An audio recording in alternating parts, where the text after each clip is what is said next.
Right பாருங்க ஆயடோமான நியமிப்பு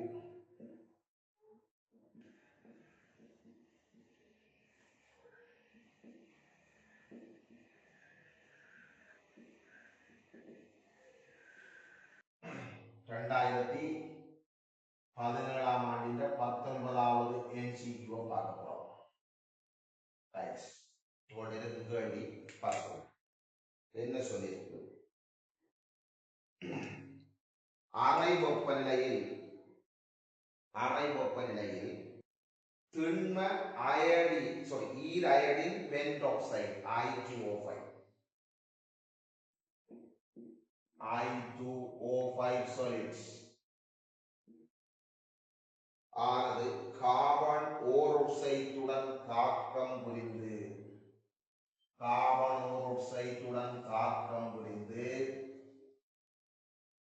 கார்பனீரோக்சைடு iodine என்பவற்றை தருகின்றது.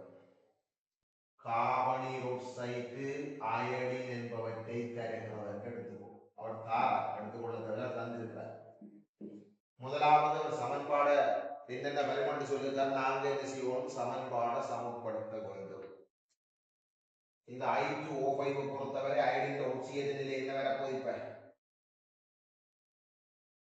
2x = 10 அப்ப x = +5 இது நாங்கள் +5 எடுப்போம். ஒரு அயடின் கார்பன் மோனாக்சைடை பொறுத்தவரை இவருக்கு +2 கார்பன் டை ஆக்சைடை பொறுத்தவரை இவருக்கு +4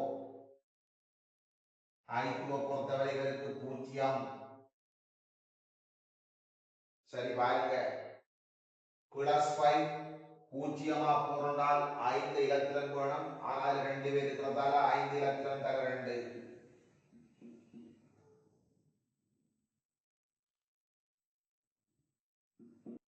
எடுக்கணும். +2 +4 போனால் 2 இலத்திரன் என்ன செய்ய வேண்டும்? விளக்க வேண்டும். அப்ப இந்த 2 வந்துட்டு இதுக்கு 5க்கு 1 2 போடலாம். சோ இது 1 இது 5 போட்ட கையோட 5 கார்பன் 5 CO2 போட்டாச்சு. பாருங்க அயடின் சரி ஒட்சன் 5 5 10 2 10 சோ சமன்பாடு சமப்படுத்தி முடியும். அப்ப இந்த சமன்பாட்டின் படி நான் இந்த சமன்பாடை சமப்படுத்திட்டேன். எனக்கு இடம் காணாததால இந்த இரண்டையும் அழிச்சு போடுறோம்.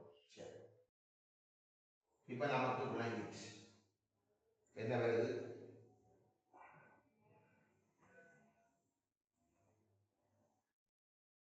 பீசமானத்தை பாருங்க 1க்கு இவர் 5க்கு இவரும் 5க்கு இவர் 1 இதனை வழிமாதிரி ஒன்றில் கார்பன் ஆக்சைடு அயடின் என்பவற்றை தருமல் வந்திருக்கு அந்த கேள்வி. இதனை வழிமாதிரி ஒன்றில் உள்ள கார்பன் ஆக்சைடின் அளவை அளப்பதற்கு பயன்படுத்தலாம். சரி இப்ப 5 டெசிமீட்டர் கனம் வழிமாதிரியை அப்ப வழிமாதிரி 5 டெசிமீட்டர் கனம் வழிமாதிரியே 5 டெசிமீட்டர் கனம்.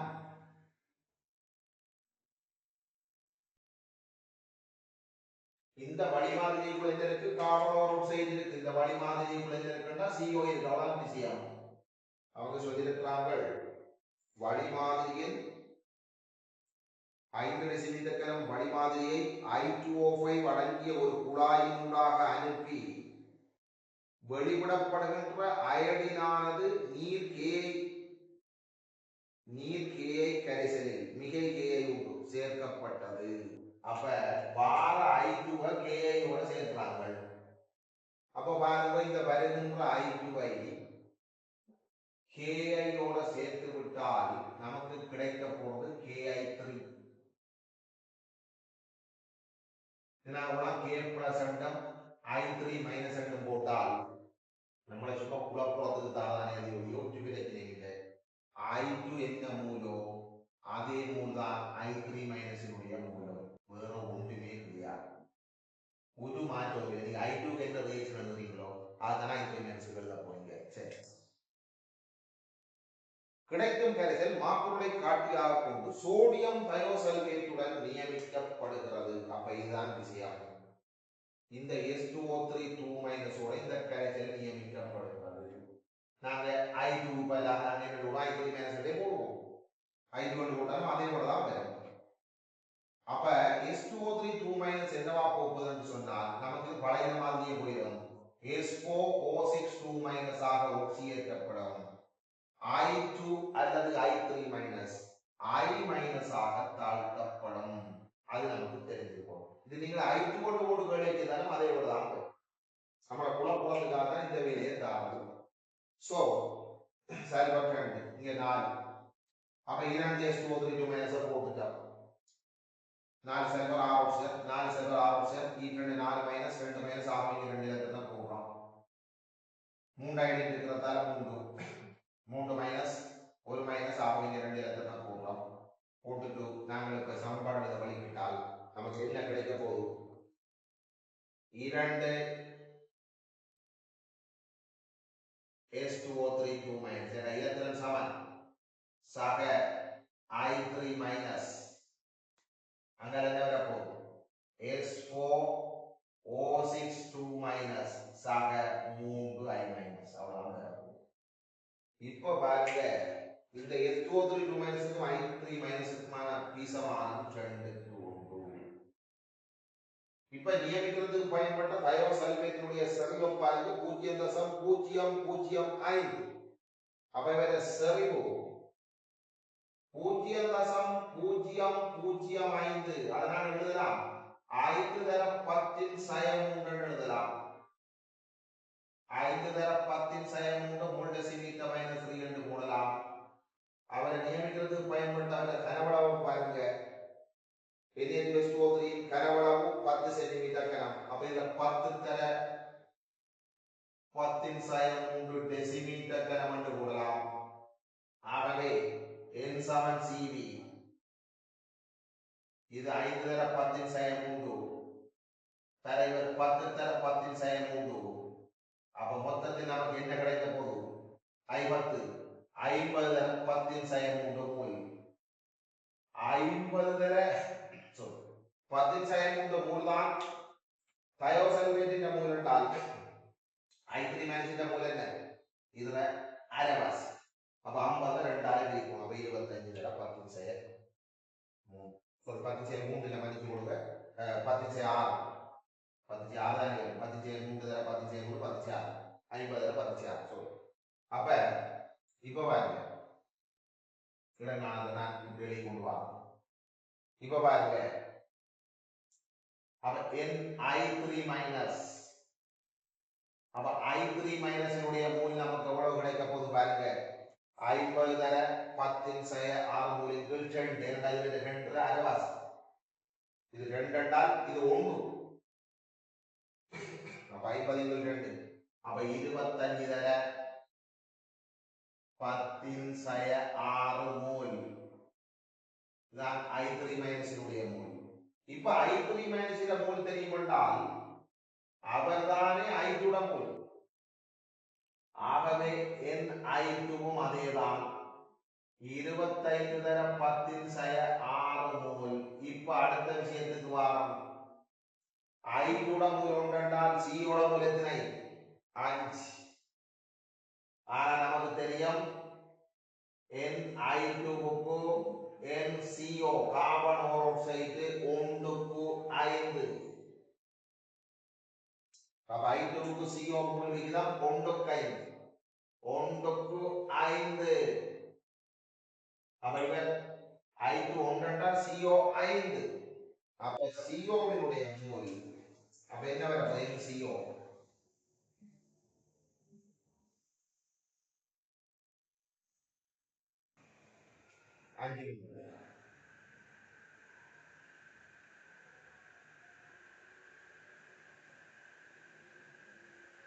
அப்ப என்ன வரப்போகுது?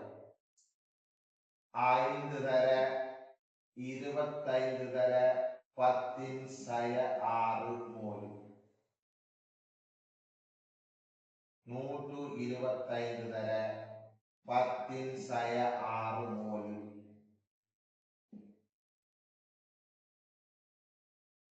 இப்ப WCO சிஓவினுடைய திணிவு சிஓவினுடைய திணிவு என்ன வரப்போகுது நமக்கு தெரியும் மூலதர மூலர் திணிவு மூலதர மூலர் திணிவு அப்ப நாங்க இதில் போடலாம் 125 தர 10/6 தர சிஓவுக்கு 14 தர 2 எத்தனை சாரி 14 சாரி 12 16 14 2 12 16 28 இதுதான் இதுதான் சிஓவினுடைய தெளிவு.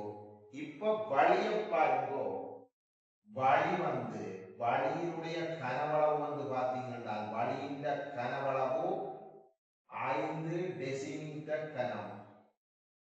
வழியினுடைய அடர்த்தி தரப்படுகிறது எவ்வளவு?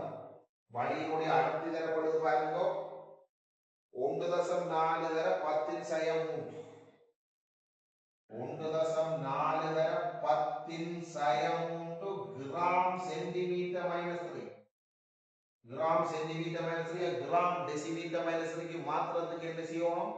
1000ஆல பெருக்கணும். அப்ப இதை நாங்கள் 1000ஆல பெருக்கி விடுவோம். தர 1000 10 கிராம் டெசிமீட்டர் மைனஸ் 3க்கு மாறினால் W வழி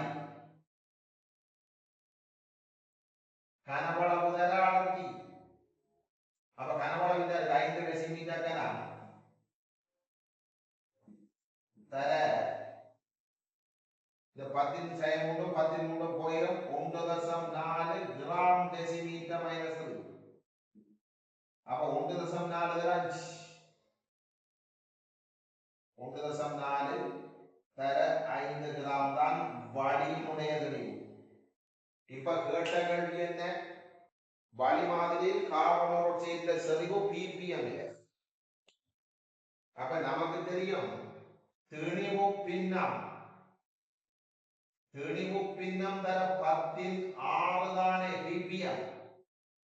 இப்ப பாருங்க வழியின் திணிவு 1.4 தர 5 1.4 தர 5 தான் வழியின் திணிவு. அதன் மேல் சிஓவின் திணிவு என்ன? 125 தர 28 தர 10/6 கிராம். இது தெளிவு பின்னம் தர 16. அப்ப சிம்பிளா தான் வெளிப்பட போகுது. நமக்கு விளங்கணும் இது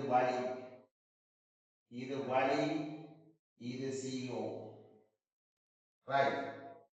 அப்ப சிம்பிளா வெளிப்படுறதுக்கோ இந்த 10/6 16 போயிடும் 125 5 சொல்லப்போ 25 5 125.